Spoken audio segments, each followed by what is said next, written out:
everybody, thanks for watching. Don't forget to click the subscribe button and the bell icon so you get notified of each new video as they come out.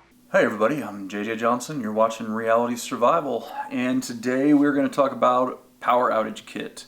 We got a warning that we're going to be getting a big storm, and so I thought, yeah, maybe I ought to go through and kind of like clean out my power outage kit, because I have a whole lot of stuff in there for like stuff I probably won't use a whole lot.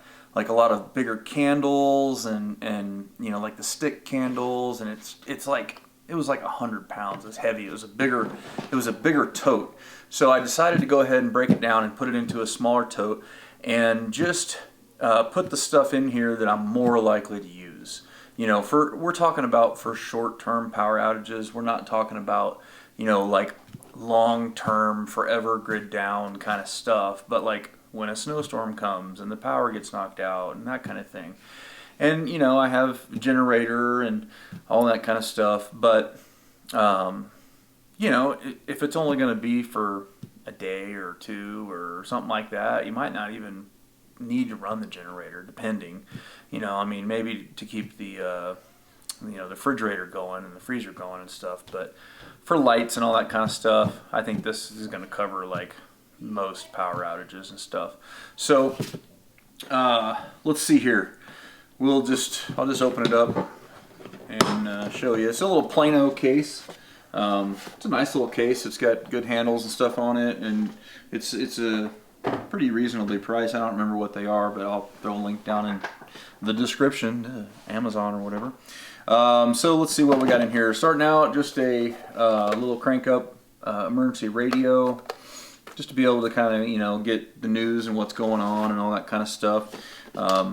This is an old, I've had this thing for I don't even know how long, taking it, you know, camping, car camping and stuff like that. But it still works. And most of this stuff in here, I do have a few candles, but most of it is going to be these small LED lanterns that they have nowadays. And, you know, you combine them, and what I'm talking about is like these little guys. I got this at Sam's Club, I think, and it was like 2 small ones and 1 big one for like 15 bucks or something like that. And you put rechargeable batteries in them, and then run out of space. And then you have a USB powered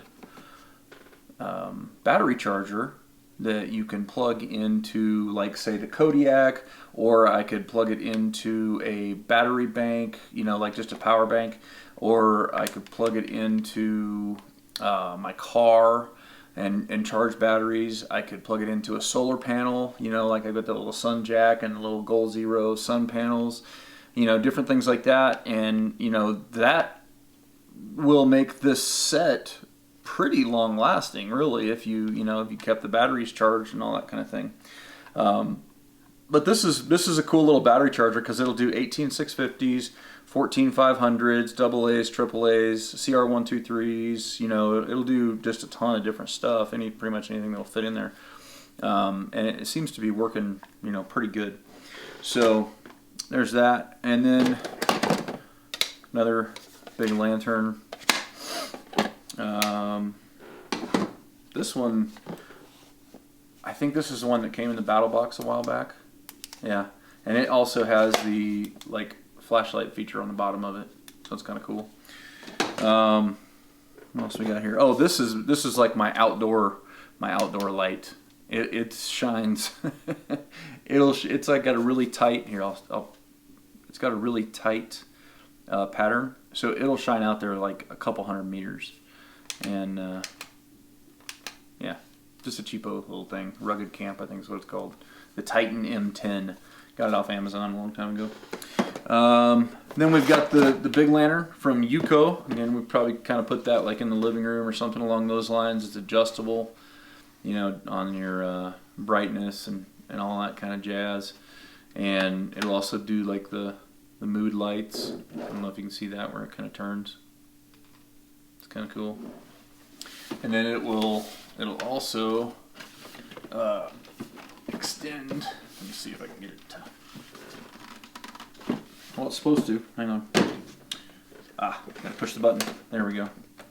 So we push the button up, and it kind of, you can use it as like a room light over a table or something like that. So it's pretty cool, and it just takes 6 D-cell batteries, so it'll last quite a while. Again, that's from Yuko, and it does have a USB charging port down here too.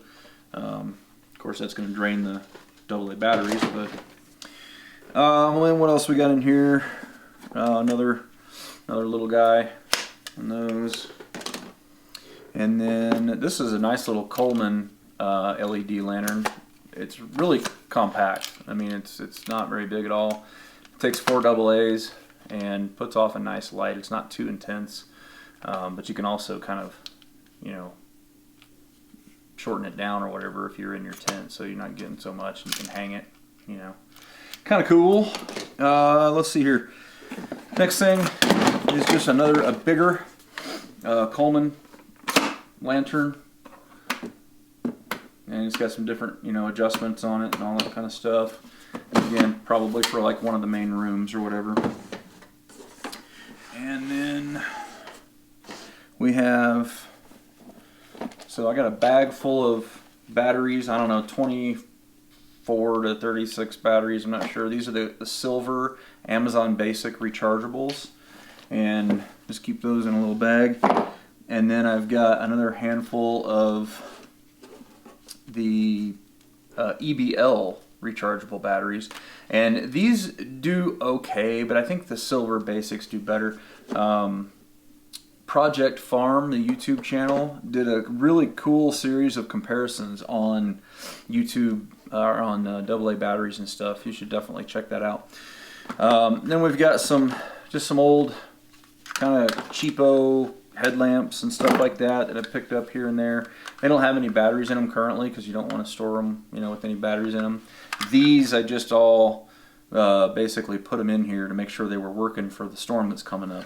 I probably won't use these, but if I do need to, I've got some extra batteries in here too. Let's see. And then I've got 4 of this little cheap candles that I found on sale at Walmart. They're just the ones that are already kind of self-contained in the glass. I also, up in the barn, I have I got 2 little ones. Up in the barn, I have a case of those like prayer, the devotional candles, and those seem to work pretty good for this kind of stuff too. So then we got some D-cell batteries, some additional AAA's for the headlamps, some more AA's for the other headlamps, and I think that's it. Another D-cell there. I'll show you that one.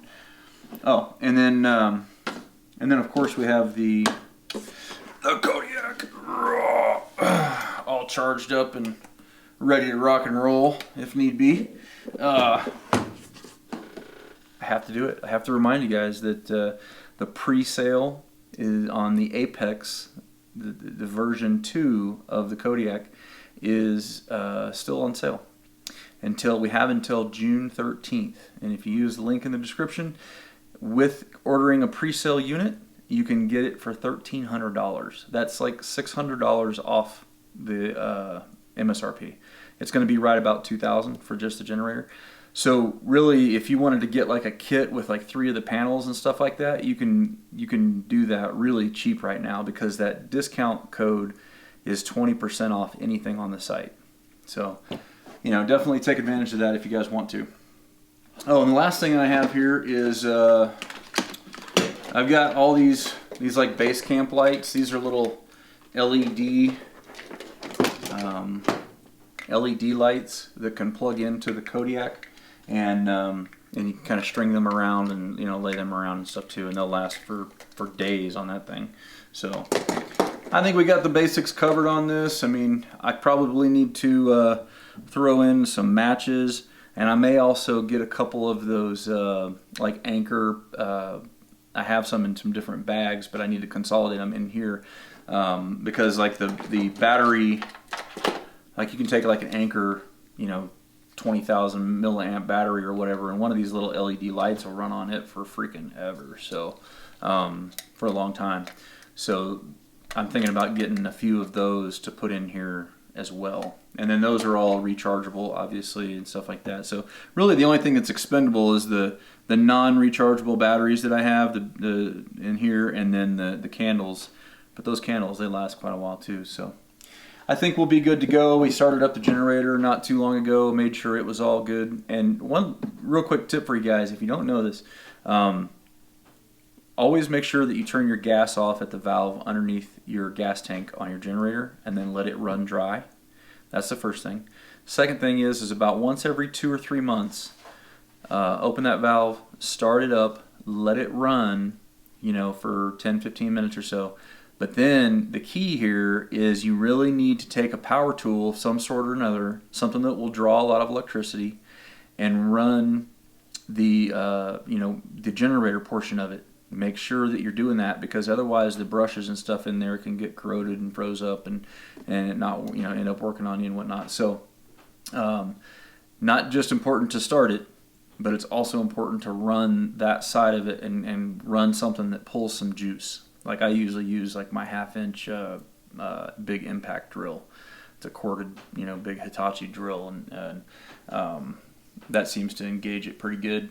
And then once you're done, make sure you turn off the valve underneath your gas tank and then let it run dry. So, and we've got our transfer switch out here. I checked the line and made sure that it was all out and ready to go in case we need to plug it into the generator. And so yeah, I think that's pretty much it. So anyway, this is just kind of a video showing you what I've kind of reconsolidated. I did an old power outage kit video a long time ago, and I figured I'd just kind of update it and consolidate it into a smaller box that I keep down here in my house, because I had my big one up in the barn, and that's kind of hard to get to, and sort of a pain. So just figured I'd do this opportunity to kind of show you what's in it, and hopefully remind you that if you don't have something like this put together, you should do that, because power outages are far, far more likely to affect you than the total grid going down and EMPs and all that kind of stuff. I mean, weather events and stuff, they happen pretty much all over the place. So just a little kit like this doesn't take a whole lot of money to put something together. Like I said, I'll throw some Amazon links down in the description below for you guys, and you can look at that stuff, and it gets you a good start on a kit, and then you can customize it how you want. So anyhow, guys, as always, I definitely appreciate it when you click the thumbs up button, when you share it with your friends on Facebook, Twitter, and don't forget to live the 6 Ps. Proper prior preparation prevents poor performance. Stay safe, guys.